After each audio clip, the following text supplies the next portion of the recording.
ఒక వ్యక్తి 7 ఏళ్ల పాటు కనిపించకుండా వెళితే మరణించినట్టుగానే క్యాలిక్యులేట్ అవుతుంది అని చెప్పేసి తెలంగాణ హైకోర్టు స్పష్టంగా రీసెంట్గా తీర్పును వెలువరచడం అనేది జరిగింది.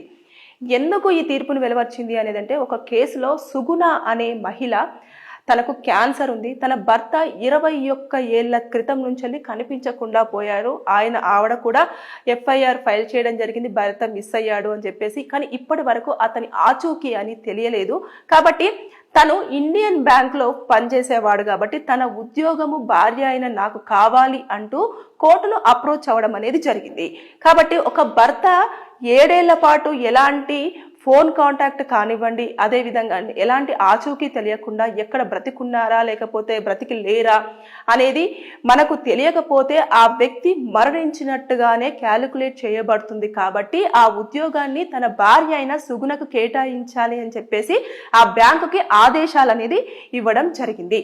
అంటే ఇది చూసుకుంటే ఇది ఎప్పటి నుంచో ఉంది, ఒక 7 సంవత్సరాలు. అంటే ఎలాంటి కాంటాక్ట్ ఉండకూడదు, మనిషి ఎక్కడో ఉన్నాడు, ఏదో ఊర్లో ఉన్నాడు అన్న విషయం కూడా మనకు తెలియదు. తర్వాత నెక్స్ట్ కంపల్సరిగా ఆ వ్యక్తి పోయిన వెంటనే వితిన్ 24 అవర్స్, అంటే 24 అవర్స్ దాటిన తర్వాత ఖచ్చితంగా ఎఫ్ఐఆర్ అనేది ఫైల్ అయి ఉండాలి. భర్త మిస్ అయ్యారు అని చెప్పేసి ఆవిడ ఫైల్ చేసిన ఎఫ్ఐఆర్ కాపీ ఒకటి. తర్వాత నెక్స్ట్ అతను పోయిన తర్వాత ఇన్ని ఏళ్ల పాటు